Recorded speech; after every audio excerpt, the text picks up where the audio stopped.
श्री राधा और भगवान श्री कृष्ण जी की एक और प्यारी सी कहानी एक बार फिर हम अपने यूट्यूब चैनल भागवत मार्ग पथिक के माध्यम से आप तक लेकर आए हैं। बात उस वक्त की है जब भगवान श्री कृष्ण और श्री राधा जी एक वन में खेल रहे थे। भगवान श्री कृष्ण और राधा जी दोनों वहां पर अकेले थे। इस बीच श्री कृष्ण जी ने राधा जी को एक बरगद के वृक्ष के पीछे ले जाकर उनकी आंखों को अपनी पीतांबर से बांधकर उनको वहीं प्रतीक्षा करने को कहा और वहां से कुछ दूर पर एक कदम के वृक्ष के नीचे जाकर श्री राधा जी के लिए एक उपहार तैयार करने लगे। कुछ पल ऐसे ही व्यतीत हुआ। जब अधिक समय हो गया तो राधा जी बरगद के वृक्ष के पीछे से आवाज लगाई कि वो अब अधिक समय तक प्रतीक्षा नहीं कर सकती और बोली कि मेरी आंखें दर्द कर रही है। तो इस पर भगवान श्री कृष्ण थोड़ा सा मुस्कुराए और वहीं कदम के वृक्ष के नीचे से जवाब दिया कि राधे, बस कुछ पल के लिए आप प्रतीक्षा कीजिए। उसके बाद राधा जी वहीं आंख बंद करके प्रतीक्षा करती रहती हैं और यहाँ श्री कृष्ण जी जल्दी जल्दी अपना काम पूरा करने लगते हैं। और जल्द ही श्री कृष्ण जी काम पूरा करके श्री राधा जी के पास गए और श्री कृष्ण ने अपनी हाथों से श्री राधा जी की आंखों से पीतांबर हटाया और फिर उनको अपना उपहार दिखाने के लिए श्री राधा जी को कदम के वृक्ष के नीचे ले गए।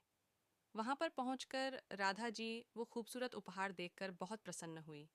श्री राधा जी ने जब देखा एक विशाल फूलों से सजा हुआ झूला है तो वो एक छोटी बच्ची की भांति हंसते हुए उस झूले से जा लिपटी। भगवान श्री कृष्ण ने प्रेम पूर्वक ये उपहार श्री राधे के लिए तैयार किया था।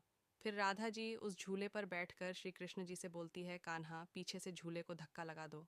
फिर श्री कृष्ण प्रसन्न मन से झूले को पीछे से धक्का लगाने लगते हैं और श्री कृष्ण जी ने इस प्रकार झूले को यमुना जी के तट पर बनाया था कि जितनी बार श्री कृष्ण जी झूले को धक्का लगाते हैं और राधा जी जब आगे की ओर जाती या पीछे की ओर आती तो राधा जी कोमल चरण यमुना जी निर्मल लहरों को छूते हुए निकल जाते।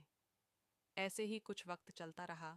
फिर अचानक से श्री राधा जी की नज़र उस झूले में लगी एक श्वेत फूल पर आती है और उस पुष्प को देखते ही श्री राधा जी बहुत अधिक प्रसन्न होकर श्री कृष्ण जी से कहती हैं कि हे कान्हा, ये पुष्प तो हमारे व्रज में तो नहीं है, तो आप इस पुष्प को कहाँ से लेकर आए।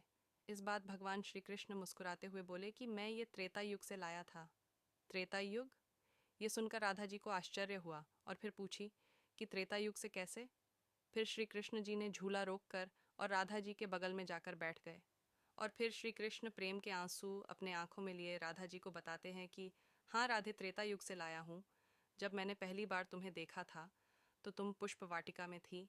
पहली बार तुम्हें देखते ही राधे मुझे तुम्हें उसी पल एक अपने हाथों से बनाया हुआ पुष्प से निर्मित झूला देने को मन किया, परंतु उस समय मैं रामावतार में था और मर्यादा पुरुषोत्तम होने की वजह से अपनी वो प्यारी सी इच्छा पूरी न कर सका। लेकिन मैंने आज के इसी खूबसूरत दिन के लिए उस वक्त कुछ श्वेत पुष्प अपने पास संभाल कर रख लिए थे और आज जब समय आया तो मैंने अपनी वर्षों की इच्छा पूरी कर तुम्हें ये प्यारा सा उपहार देना चाहा और मेरी यह इच्छा पूरी भी हुई। ये सुनकर राधा जी की आंखें खुशी के मारे नम हो गईं और उन्होंने श्री कृष्ण जी के कोमल हाथों चूम लिया। उसके बाद भगवान श्री कृष्ण और श्री राधा जी दोनों एक साथ झूले पर बैठकर झूले का आनंद लेने लगे। इस प्रकार की श्री राधा और श्री कृष्ण जी की प्रेमपूर्ण कहानी सुनने के लिए सब्सक्राइब करें हमारे YouTube चैनल भागवत मार्ग को। जय जय श्री राधे।